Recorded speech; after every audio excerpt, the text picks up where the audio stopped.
Bismillahirrahmanirrahim. Assalamualaikum warahmatullahi wabarakatuh. Alhamdulillahirabbil alamin. Alhamdulillahilladzi bi ni'matihi tatimmus shalihat. Wassalatu wassalamu ala man ba'atsahu rahmatan lil alamin. Sayyidina wa habibina wa qurrati a'yunina wa maulana Muhammadin wa ala alihi wa ashabihi wa man ihtada bihadihi ila yaumiddin. Amma ba'd. Hadirin jemaah sekalian yang dimuliakan Allah Azza wa Jalla, alhamdulillah kita kembali bersyukur pada Allah Subhanahu wa taala pada kesempatan di siang hari ini Allah pertemukan di majelis ilmu yang mudah-mudahan menjadi catatan amal yang membanggakan di hadapan Allah nanti di yaumil qiyamah.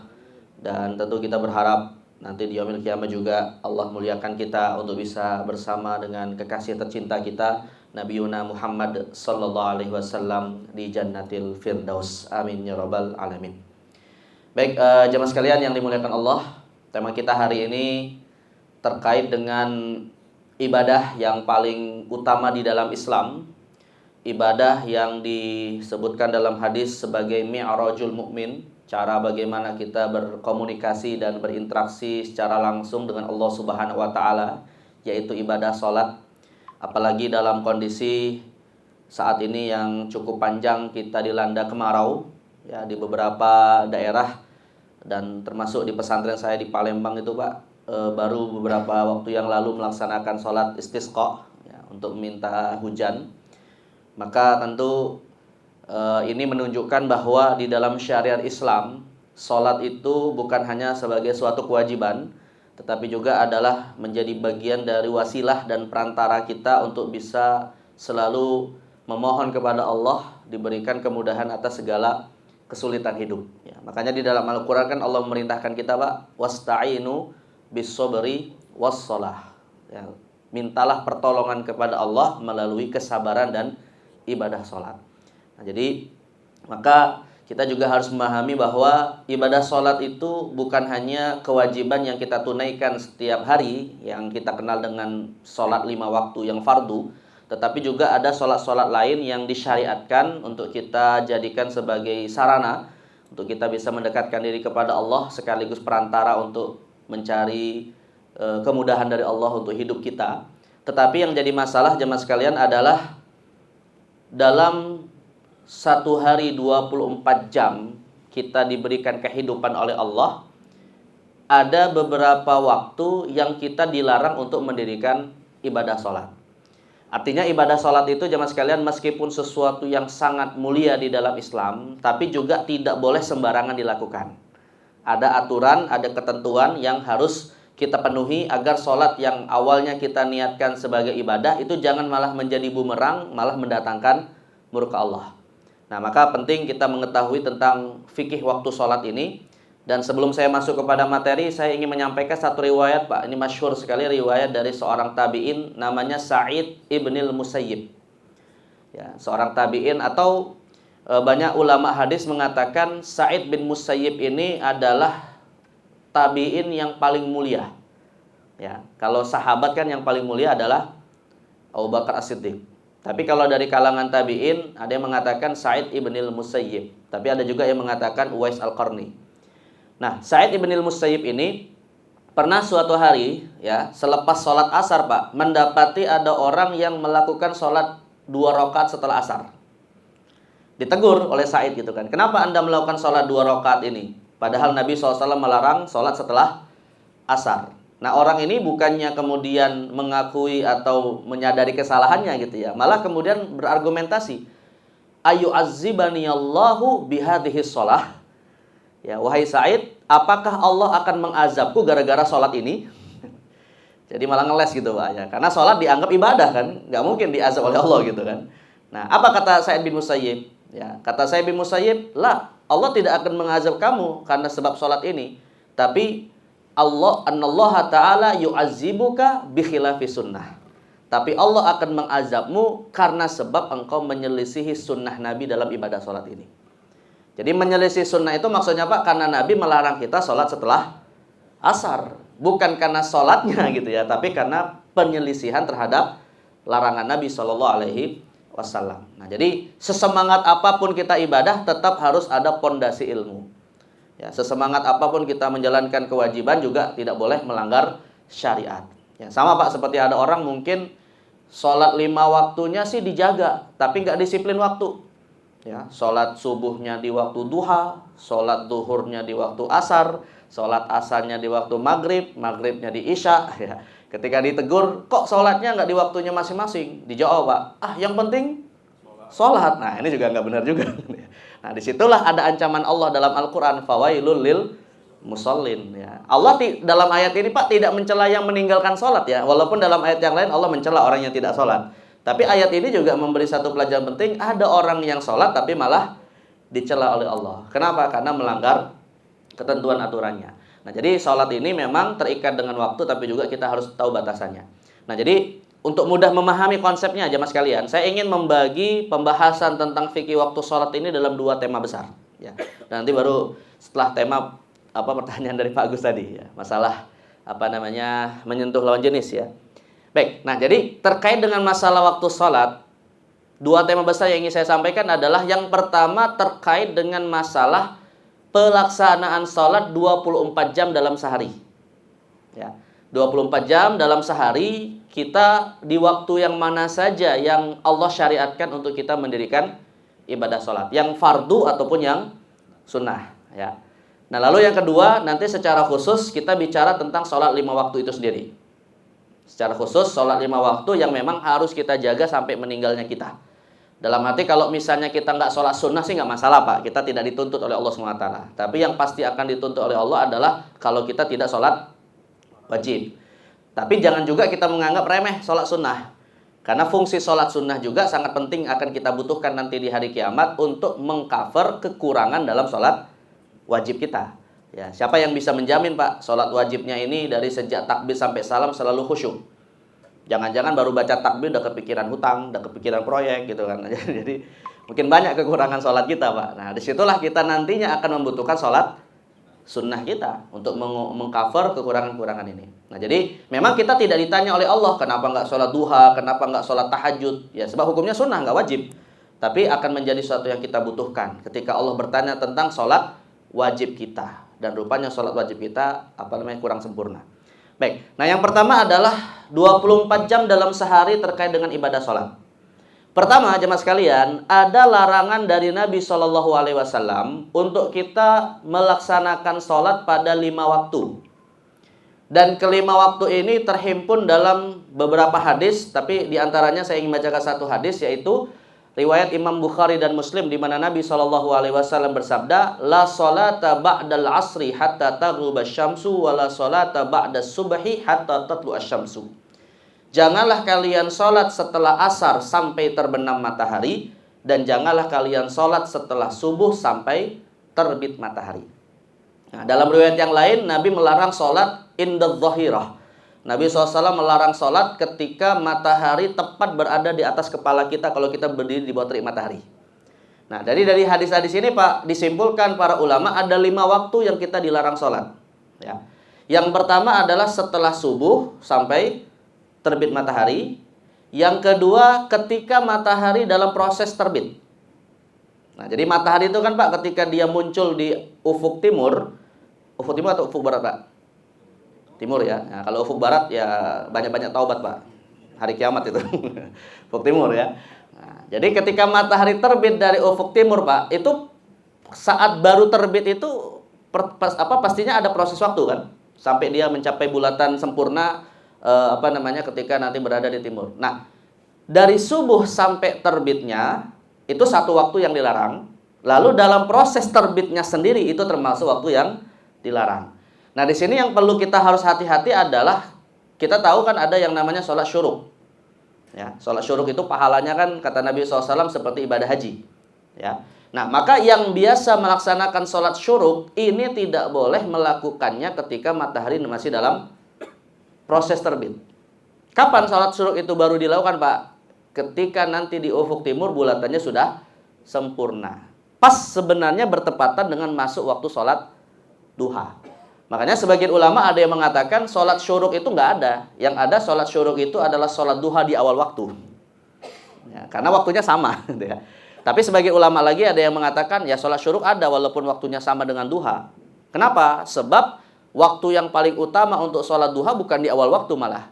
Tapi setelah lewat 3 jam dari awal waktu duha. Ya kurang lebih sekitar jam 10 atau jam 11. Nah jadi ya terlepas ada perdebatan antara sholat syuruk itu apakah sama dengan duha atau dia dua sholat yang berbeda Pak ya. Intinya satu hal yang disepakati para ulama, waktunya adalah sama setelah bulatan matahari itu sempurna. Nah ini ketika matahari dalam proses terbit, dilarang kita untuk sholat. Kemudian waktu yang ketiga yang tadi saya sebutkan Pak, ketika beberapa saat sebelum zuhur.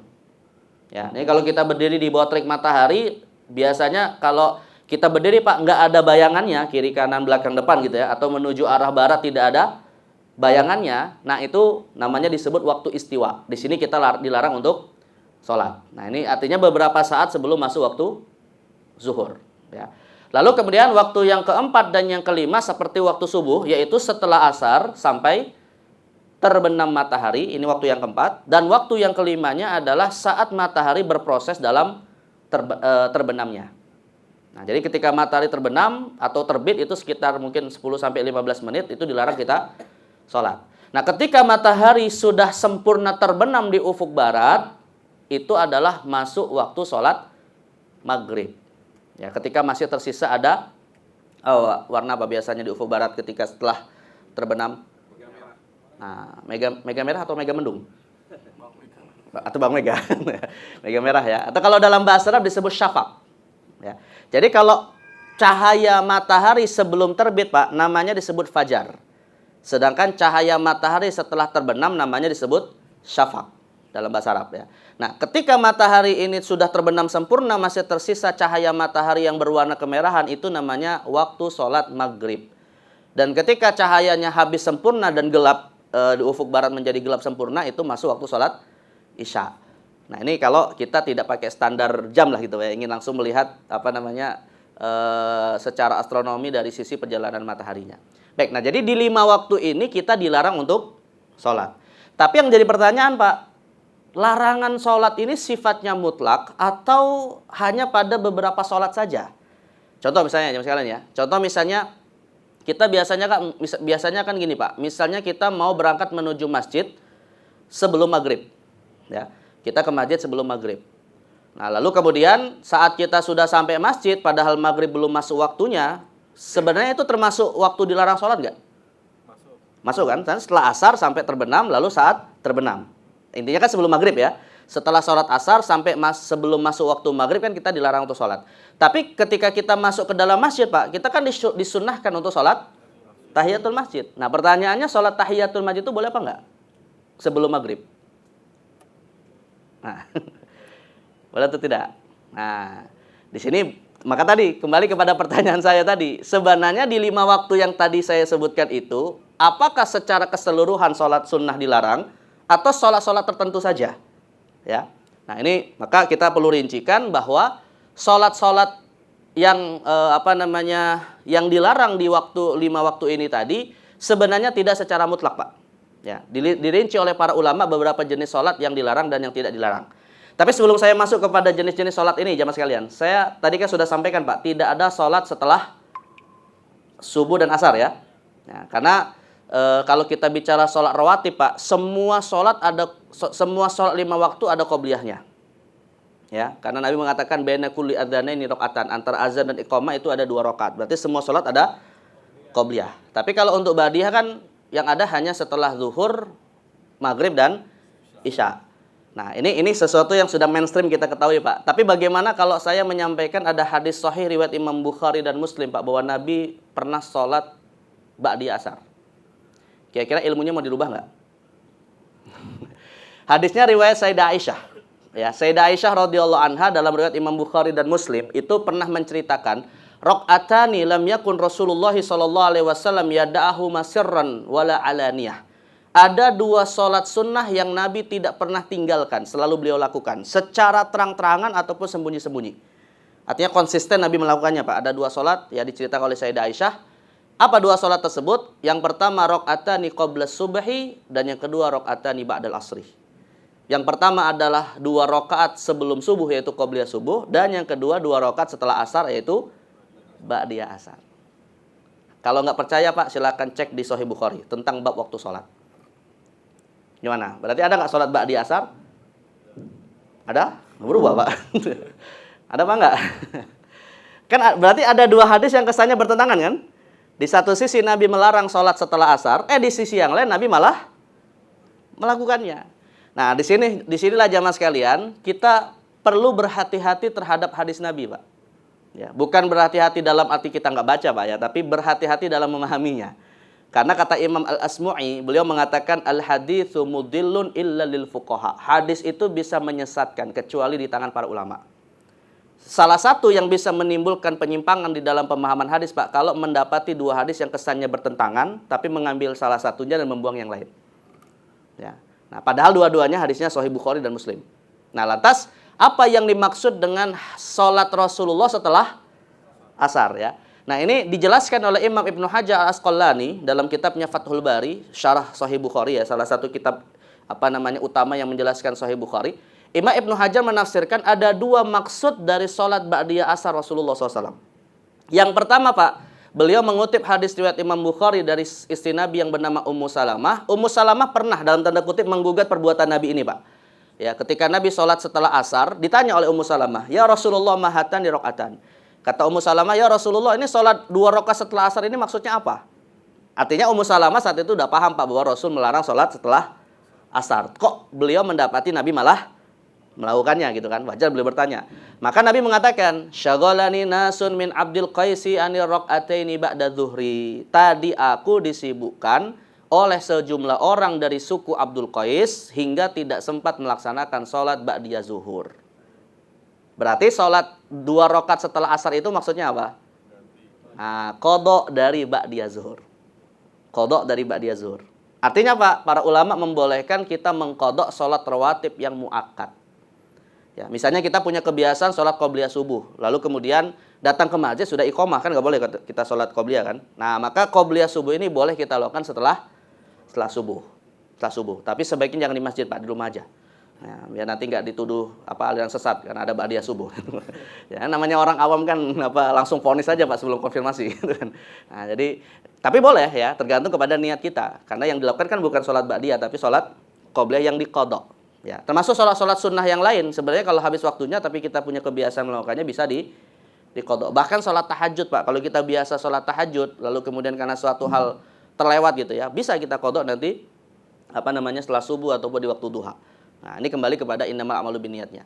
Nah, ini tafsir yang pertama. Tafsir yang kedua, kata Imam Ibnu Hajar Asqalani mengutip hadis riwayat Abu Daud, sholat 2 rakaat setelah asar yang dilakukan oleh Rasulullah itu, Pak, adalah min khasaisihi, yaitu sholat yang khusus hanya boleh Nabi saja yang melakukannya.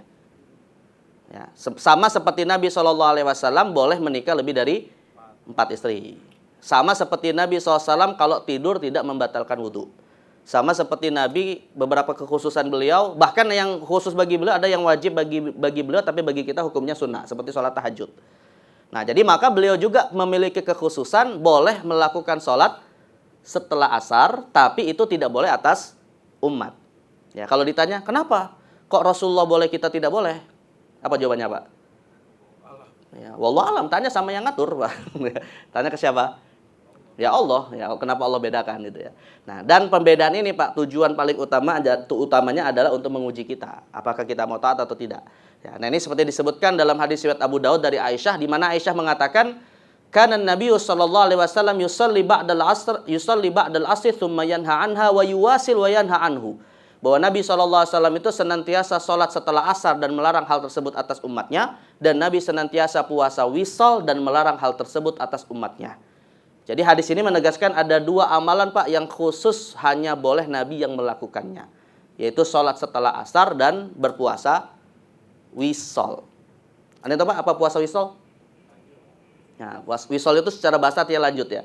Tapi sebenarnya gini, Pak, ada 2 puasa yang kita nggak boleh lakukan, Pak, karena kita ini hanya boleh melaksanakan paling maksimal puasa Daud. Ya. Tapi ada 2 puasa yang Nabi biasa lakukan, tapi kita nggak boleh lakukan, yaitu puasa setiap hari. Puasa setiap hari Pak ya. Tapi bedanya gini, kalau puasa setiap harinya itu masih ada berbuka dan makan sahur, namanya puasa dahar. Tapi kalau puasanya itu tidak ada berbuka, tidak ada sahur, ya puasa, masuk waktu maghrib puasanya lanjut, masuk waktu sahur puasanya lanjut, hari kedua puasa lanjut, nggak ada buka, nggak ada sahur, ini namanya puasa wisol.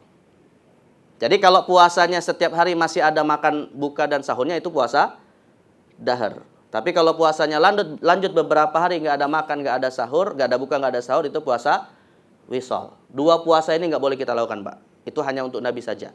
Yang boleh kita lakukan adalah dahar risol. Nah itu boleh. Kalau puasa wisol, dahar wisol nggak boleh. Nah, sama sambal lebih enak gitu. Nah, jadi kenapa Pak?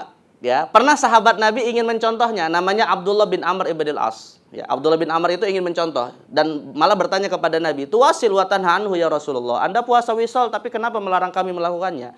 Maka Nabi mengatakan alasannya beliau kenapa bisa melakukan itu, "Inna ma'at'amani rabbi wa saqani." Aku beda dengan kalian karena aku diberi makan secara khusus oleh Allah Subhanahu wa taala. Seperti Sayyidah Maryam lah Pak ya. Sayyidah Maryam itu kan mukjizat karomahnya adalah makanan datang ke mihrabnya tanpa ada yang membawanya kan. Nah, maka Rasulullah pun seperti itu sebagai mukjizat ya. Nah, jadi sekali lagi yang dimaksud dengan sholat setelah asar yang dilakukan oleh Nabi tadi adalah pertama qada sholat ba'diyah zuhur, atau yang kedua tafsirnya adalah sholat yang khusus untuk Nabi Muhammad SAW saja. Ini biar kita nanti kalau misalnya ya pengen baca kitab Sahih Bukhari Pak, ketemu hadis kayak gini hati-hati ya.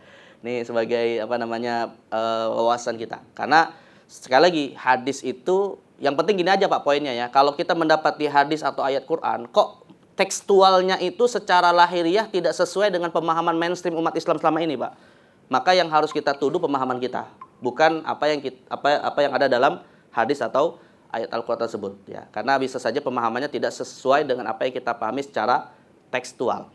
Nah, maka apa solusinya Pak? Tentunya bertanya kepada siapa? Pada ahlinya gitu ya, biar kita nggak salah memahami. Sama Pak, kayak misalnya sama kayak kita misalnya ngelihat rambu-rambu gitu kan, kalau nggak paham maksudnya kan, maka tanya kepada yang ahli terhadap rambu-rambu tersebut. Baik, ini dari sisi 5 waktu tadi Pak ya. Jadi sekali lagi tetap tidak boleh sholat setelah asar. Nah sekarang sholat apa jemaah sekalian? Kalau kita bicara tentang sholat apa yang dilarang, sholat itu bisa kita bagi menjadi 2 jemaah sekalian. Pertama adalah sholat mutlak, yang kedua sholat muqayyad. Ya. Sholat mutlak itu artinya adalah sholat yang pokoknya kita bebas mau ngapain aja dan tidak perlu ada sebab khusus. Ya, jadi sholat mutlak itu niatnya cukup usolli saja Pak. Ya, saya berniat mendirikan sholat. Ya, kalau ditanya ini sholat apa? Akhirnya kita jawab, ya saya pengen sholat aja gitu. Daripada gabut, mager, nggak jelas. Nah, mending sholat gitu. Nah, ini namanya disebut sholat mutlak. Ya. Nah, sedangkan kalau sholat muqayyad adalah sholat yang ada sebabnya. Ada alasannya kenapa sholat itu dilakukan atau terikat dengan sesuatu. Nah, sholat muqayyad ini ada 2. Pertama adalah muqayyadun bil waqti dan yang kedua muqayyadun bis sabab. Ya, sholat yang pertama terikat dengan waktu tertentu dan sholat yang kedua terikat dengan sebab tertentu.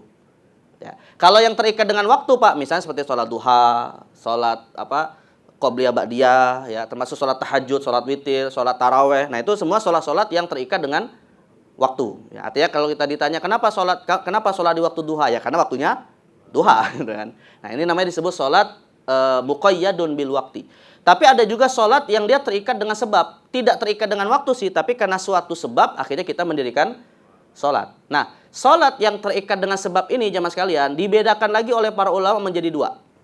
Pertama adalah sholat muqayyadun bisababin mutaqaddimin, dan yang kedua adalah sholatu muqayyad bisababin mutaakhir. Yang pertama adalah sholat yang terikat dengan sebab, yang sebabnya mendahului sholat, namanya sabab mutaqaddim. Dan yang kedua adalah sholat yang sebabnya itu munculnya setelah sholat. Nah, ini contohnya misalnya Pak ya. Sholat yang sebabnya mendahului sholat tersebut, misalnya seperti sholat tahiyatul masjid. Artinya kita sholat tahiyatul masjid itu Pak, sholat dulu atau masuk masjid dulu? Masuk masjid dulu kan, baru sholat gitu kan. Artinya sebabnya dulu baru sholat. Sholat syukrul wudu. Sholat syukrul wudu ini sholat dulu atau wudu dulu? Ya, just wudu dulu baru sholat.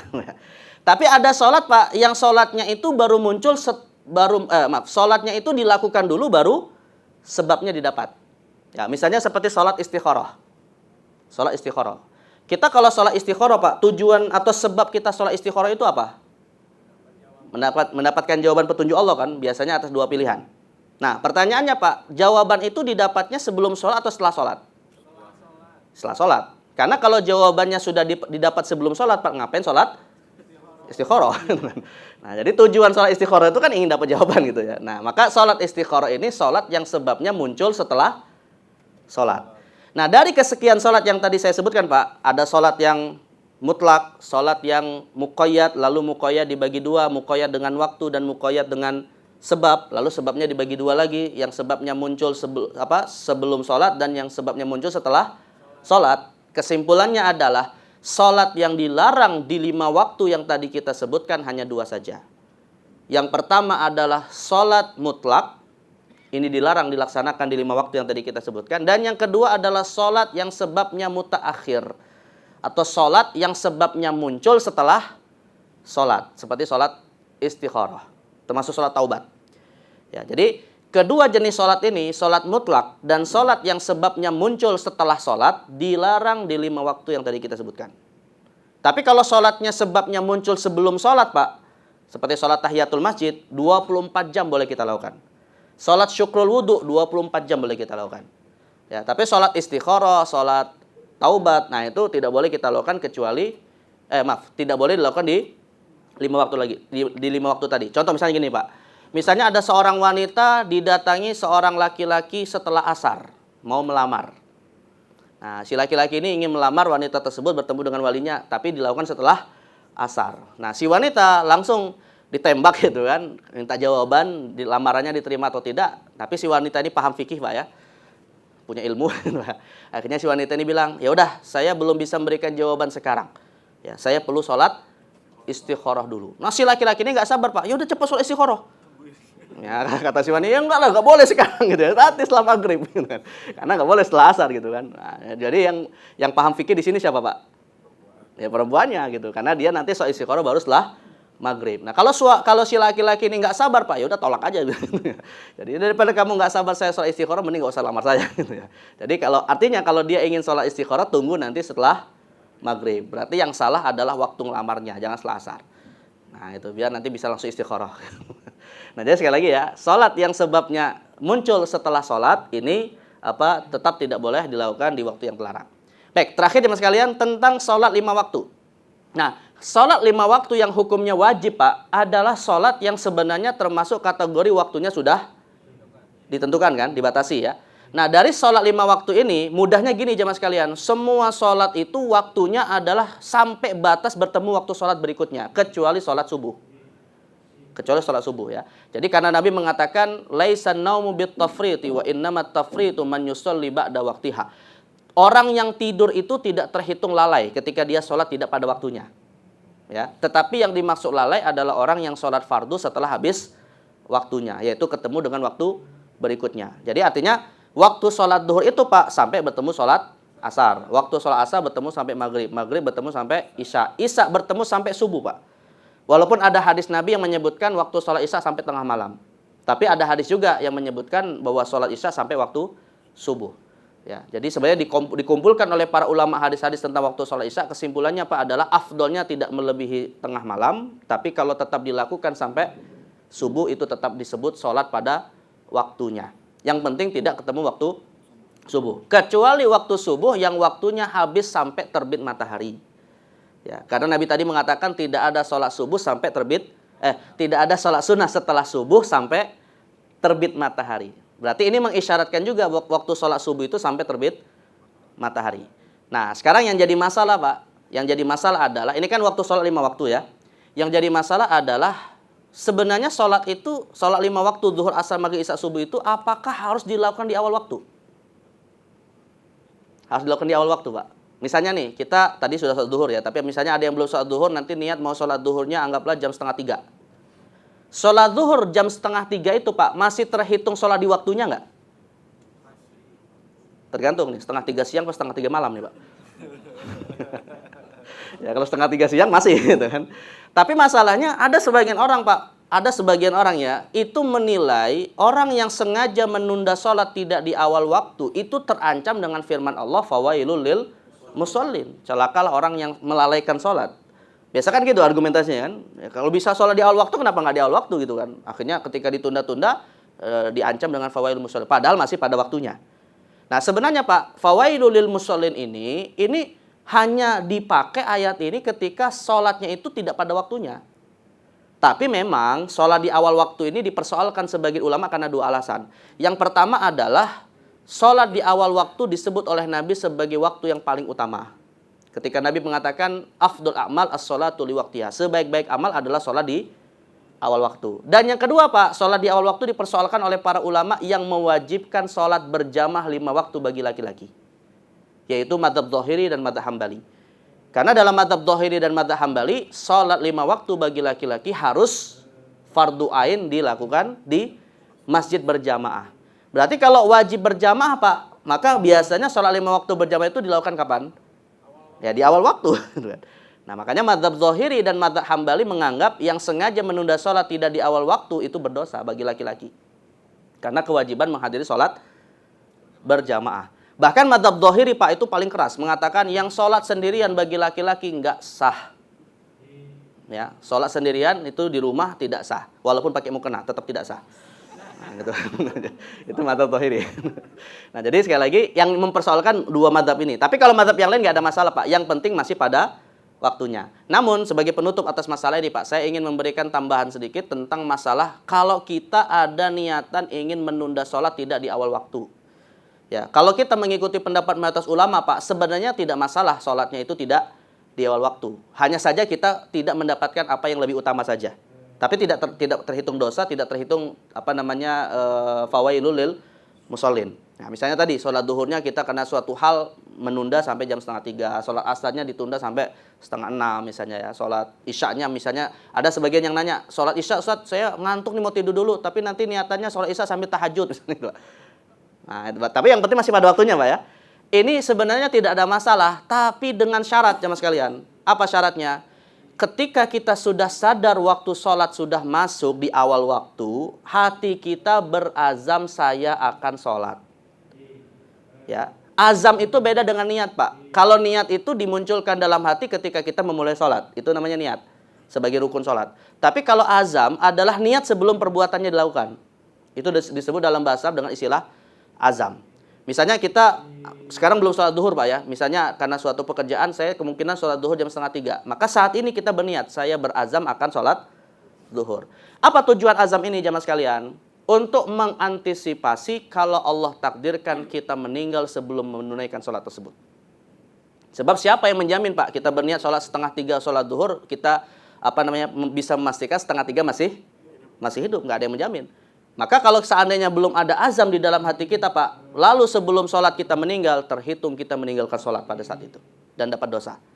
Nah maka biar tidak berdosa, maka harus ada azam. Kecuali kata Imam Ghazali yang umurnya sudah 60 tahun ke atas, sholatnya wajib di awal waktu. Karena potensi matinya lebih besar. Nah itu kata Imam Ghazali. Nah dan kenapa standarnya 60 tahun jamaah sekalian? Sebab Nabi bersabda a'maru ummati baina sittin wa sab'in. Karena umur umatku kata Nabi Muhammad kebanyakan antara 60 sampai 70 tahun dan sedikit yang melewati itu. Maka Imam Al-Ghazali menjadikan dalil hadis ini mewajibkan yang umurnya udah masuk 60 harus sholat di awal waktu. Nah, yang umurnya belum 60 siap-siap dengan mendisiplinkan diri di awal waktu. Biar nanti kalau udah 60 tidak merasa berat. Tapi ini pendapat Imam Ghazali.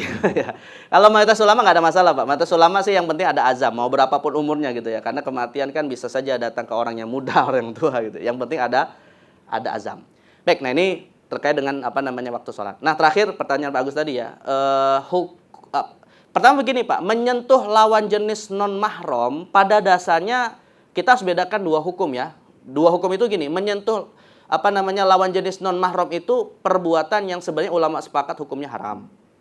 Karena Nabi SAW juga mengatakan kata Nabi SAW li an yut'ana ahadukum bimakhitin min hadid khairul lahu min an yamassa yada imra'atin laisa bimahramin.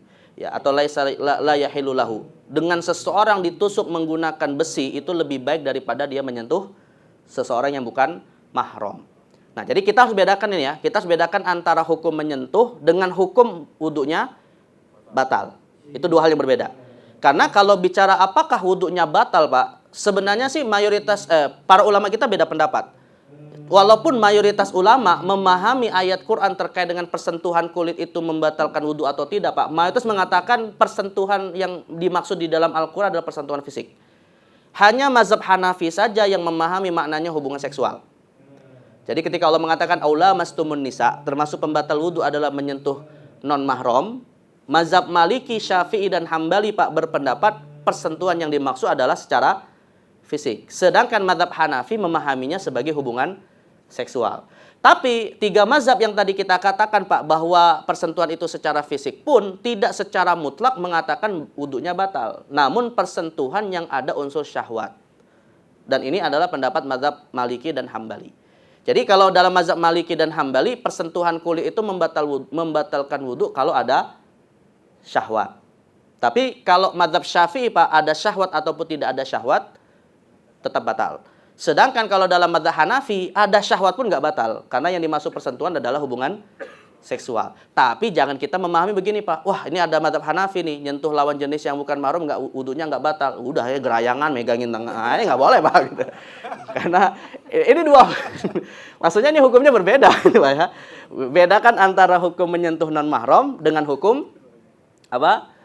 Wudunya batal atau tidak. Artinya dalam mazhab Hanafi, wudunya nggak batal, tapi tetap haram, tetap dosa. Nah, karena dua hukum yang berbeda. Maka termasuk yang perlu saya sampaikan juga, Pak, ini kalau misalnya di kantor-kantor itu kan ada musola kecil biasanya kan, Pak, ya. Nah, itu. Nah, ini tidak boleh, Pak, laki-laki tidak boleh dua orang lawan jenis yang tidak punya hubungan mahram itu sholat berjamaah. Ya, nggak boleh, Pak. Jadi misalnya imamnya seorang laki-laki, makmumnya cuma satu orang perempuan, Pak. Ini nggak boleh sholat berjamaah. Minimal. Tapi kalau nggak ada hubungan mahram ya maksud saya. Kalau hubungannya ada hubungan mahram atau sebagai suami istri boleh saja. Tapi kalau tidak ada hubungan mahram nggak boleh. Karena ini nanti terikat dengan hadis Nabi SAW. Kata Nabi SAW, liyahluwanna, kata Nabi SAW, tiadalah dua orang itu bertemu yang tidak memiliki hubungan mahram kecuali yang ketiga adalah syaitan. Artinya khulwah itu, Pak, bukan hanya dalam konteks urusan dunia saja. Bahkan dalam ibadah pun dilarang berkhulwah. Ya. Nah, apalagi, Pak, setelah sholat akhirnya salaman dicium. Ini lebih nggak boleh. Nah, jadi kalau memang tempatnya kayak gini, Pak, sholatnya ya sendiri-sendiri atau minimal ada satu imam, makmumnya satu laki-laki, satu perempuan, atau satu imam, makmumnya dua perempuan. Nah, itu. Jadi kalau misalnya kok datang mau sholat cuma sendirian yang sholat, ya udah sholat sendirian saja, nggak usah berjamaah. Nah, itu solusinya kayak gitu. Nah, jadi maka interaksi dengan lawan jenis pun harus dijaga ketika kita melaksanakan ibadah sholat. Kecuali kalau ada uzur atau ada hajat, Pak. Misalnya tadi seperti pertanyaan Pak Agus, ya, kekhawatiran karena air yang tidak melimpah gitu ya, atau misalnya dalam kondisi ketika kita haji dan umroh, Pak, saat saat tawaf dan sa'i yang sampai berhimpit-himpitan gitu ya, dan kemungkinan besar kita akan tersentuh dengan lawan jenis. Nah, maka dalam hal ini bisa kita tidak harus mengulangi wudu, tapi dengan syarat apa, Pak? Nah, pindah mazhab dalam arti ketika nanti ditanya sama Allah harus siap jawabannya apa. Nah, mazhab Hanafi. Jadi nanti kalau ditanya sama Allah, kenapa kamu kok ketika sentuhan dengan non mahram tidak ngulangin wudu? Nah, jawab aja, Pak, saya ikut mazhab Hanafi. Nah, itu jawaban kita kepada Allah Subhanahu wa taala. Kalau lupa gimana, Ustaz? Mazhabnya. Kalau lupa gimana, Pak? Ya, diingat siapa yang menyampaikan mazhab Hanafi itu, Pak. Nah, saya Ustaz Supriyadi yang ingetin ilmunya. Nah, itu nanti maka kita atau ustadz yang menyampaikan itu akan menjadi perantara antara hamba dengan Allah Subhanahu wa taala. Yang penting poinnya, Pak, kita beramal harus pakai ilmu. Apakah secara langsung membaca ayat Quran dan hadis atau lewat perantara para ulama atau para ustadz. Nah, seperti itu. Baik, ini mungkin yang bisa saya sampaikan ya terkait dengan masalah waktu sholat, dan tadi terjawab ya pertanyaannya Pak Gus tadi. Silakan, saya kembalikan waktu kalau ada yang mau ditanyakan. Qobliyah Jumat, ada nggak, Ustaz? Qobliyah Jumat. Tergantung mazhabnya, Pak. Tergantung mazhabnya. Artinya gini, jamaah sekalian. Persoalan sholat qobliyah Jumat itu, Pak, sebenarnya berangkat dari permasalahan sholat Jumat itu pengganti zuhur atau sholat mandiri. Nah, tergantung mazhabnya. Tergantung mazhabnya. Kalau dalam mazhab Syafi'i, Pak, betul, sholat Jumat itu adalah sholat pengganti zuhur. Tapi kalau dalam mazhab Hambali, Pak, sholat Jumat itu dia sholat khusus di hari Jumat yang menggugurkan kewajiban zuhur. Ya, maka dalam mazhab Syafi'i kalau sholat Jumat pengganti zuhur berarti ada qobliyah dan ba'diyah sebagaimana sholat zuhur. Tapi kalau dalam mazhab Hambali, Pak, tidak ada sholat qobliyah zuhur, yang ada hanya ba'diyah saja. Lalu dalam hal ini mereka hanya mensunahkan sholat intizar namanya, yaitu sholat masuk kategori sholat mutlak sebenarnya, Pak, ya, yaitu sholat mutlak intizar, menunggu sampai khotib naik ke atas mimbar. Nah, tapi dua mazhab ini, Pak, juga akan menjadi satu persoalan ketika nanti kita melihat praktek sholat Jumatnya itu azannya berapa. Itu akan berpengaruh juga terhadap sholat qobliyahnya. Kalau sholat ba'diyah kan nggak ada masalah, Pak, ya. Tapi kalau sholat qobliyah, misalnya untuk azan yang 2 kali nggak ada masalah. Azan yang 2 kali nggak ada masalah, Pak. Bisa kita sholat qobliyah, ya. Tapi yang jadi masalah adalah kalau azannya cuman sekali. Karena ketika sudah naik ke atas mimbar kita dilarang untuk sholat, kecuali baru datang, ya. Kalau baru datang kita bisa sholat tahiyatul masjid. Tapi kalau kita sudah datang ke masjid lalu duduk, lalu sholat tahiyatul masjid lalu kemudian duduk, lalu azan yang yang menandakan khotib naik ke atas mimbar, ini nggak boleh kita bangun untuk sholat sunnah. Kewajiban kita adalah langsung mendengarkan. Nah, tapi bagaimana yang kita punya kebiasaan sholat qobliyah ketika azannya cuman sekali? Maka Imam Nawawi memberikan solusi, Pak, yaitu sholat qobliyahnya dilakukan setelah Jumatan. Jadi nanti setelah sholat Jumat, ya, sholat qobliyah 2 rakaat dulu, baru sholat ba'diyah. Gitu. Jadi sholat qobliyahnya bukan saat khutbah, tapi setelah sholat Jumat. Kalau azannya cuman sekali. Nah, adapun kalau azannya 2 kali, tadi sudah kita sebutkan, Pak, ya, kecuali azan 2 kali versi madzhab Hambali, Pak. Kalau yang pernah umroh, ya, versi madzhab Hambali itu, Pak, azan sholat Jumat itu sama seperti madzhab Syafi'i 2 kali. Tapi bedanya adalah kalau madzhab Syafi'i 2 azan ini semuanya di waktu sholat zuhur sudah masuk. Tapi kalau madzhab Hambali, Pak, malah biasanya setengah jam sebelum masuk waktu zuhur. Ya. Pernah nggak, Pak, umroh 1 jam malah, 1 jam atau pokoknya intinya belum masuk waktu zuhur. Nah, disitulah madzhab Hambali mensunahkan sholat intizar. Artinya madzhab Hambali dalam hal ini mirip sebenarnya, hanya yang hanya mengadakan 1 azan saja, yaitu tidak ada sholat qobliyah. Dan yang terakhir, Pak, sebagai tambahan, ya, kalau kita musafir, Pak, dan kita mau mampir ke masjid melaksanakan sholat Jumat, bisa nggak sholat Jumat itu kita jamak takdim dengan sholat asar? Kita musafir, Pak, ikut sholat Jumat, ya. Bisa nggak sholat Jumat di jamak takdim dengan jamak asar? Semua ulama sepakat, Pak, sholat Jumat tidak bisa di jamak takhir dengan sholat asar. Ya, betul. Ada nggak ada? Jadi jangan sampai ada yang niat jamak takhir sholat Jumat dengan asar itu. Tapi untuk jamak takdim, Pak, kalau madzhab Hambali nggak boleh. Madzhab Hambali. Karena tadi saya katakan madzhab Hambali menganggap sholat Jumat itu bukan sholat zuhur, maka tidak bisa dijamak dengan asar. Tapi kalau madzhab Syafi'i tidak mempersoalkan. Jadi nanti setelah sholat Jumat kita tambah lagi sholat jamak qashar asar, itu jamak takdim, maka dibolehkan bagi musafir. Nah, jadi sekali lagi, ya, dasar kenapa ulama kita beda pendapat adalah sebenarnya sholat Jumat itu adalah pengganti zuhur atau dia sholat yang bersifat khusus. Nah, itu tergantung pilihan mazhabnya seperti apa. Ya, gitu, Pak, ya. Kalau saya, Pak,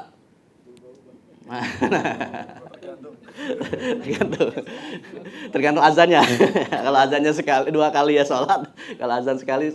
Sholat jenazah sebaiknya setelah asar, kalau ada jenazah itu sebelum asar kita sholat atau setelah? Sebenarnya gini, Pak, ada hadis yang melarang melakukan sholat jenazah dan menguburkan jenazah, ya, setelah asar dan setelah subuh. Tetapi para ulama fikih seperti Imam Khatib Asy-Syirbini itu mengatakan, Pak, larangan itu dalam konteks ketika jenazahnya itu sudah siap untuk disolatkan tetapi ditunda-tunda hingga masuk waktu setelah asar. Nah, itu yang dilarang. Tapi kalau misalnya gini, Pak, baru selesai dimandikan, baru selesai dikafani, kemudian beberapa saat berikutnya mendekati waktu sholat asar, maka nggak masalah sholat asar dulu baru sholat jenazah. Jadi ini yang jadi masalah, misalnya gini, Pak, sebenarnya jenazah itu udah siap dari sejak duha, misalnya, udah sejak pagi udah siap. Nah, mungkin karena ditunda karena untuk menunggu keluarga atau apa, akhirnya tertunda sholatnya baru dilakukan setelah asar. Nah, itu yang kemudian dilarang.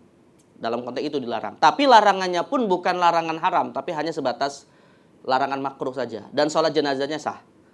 Ya, jadi bukan berarti kalau udah terlanjur dilakukan, Pak, wah ini nggak sah, diulangi lagi jenazah. Terus kapan diulanginya, Pak? Nanti nunggu maghrib. Nah, nggak, tetap dilakukan gitu. Tapi jangan sampai karena sebab menunda-nunda akhirnya ketemu waktu setelah asar. Berarti kalau memang nanti ada kemungkinan ditunda-tunda, Pak, berarti sholat jenazah dulu baru sholat asar. Gitu. Tapi kalau tidak ada unsur penundaan, maka sholat asar dulu baru sholat jenazah. Di Masjidil Haram sama Masjid Nabawi kan 5 waktu, Pak, itu ada sholat jenazah kan. Jadi setiap sholat 5 waktu kan ada apa? Ya, shollu ala amwatikum dan seterusnya gitu kan. Nah, atau mautakum. Nah, jadi maka larangan yang disebut dalam hadis Nabi sekali lagi kalau ada unsur apa tadi? Penundaan. Nah, itu yang dilarang. Karena sebaik-baiknya jenazah kalau udah siap disolatkan lah, harus segera disolatkan. Baik, maka ya rajin-rajinlah sholat sebelum disolati ya.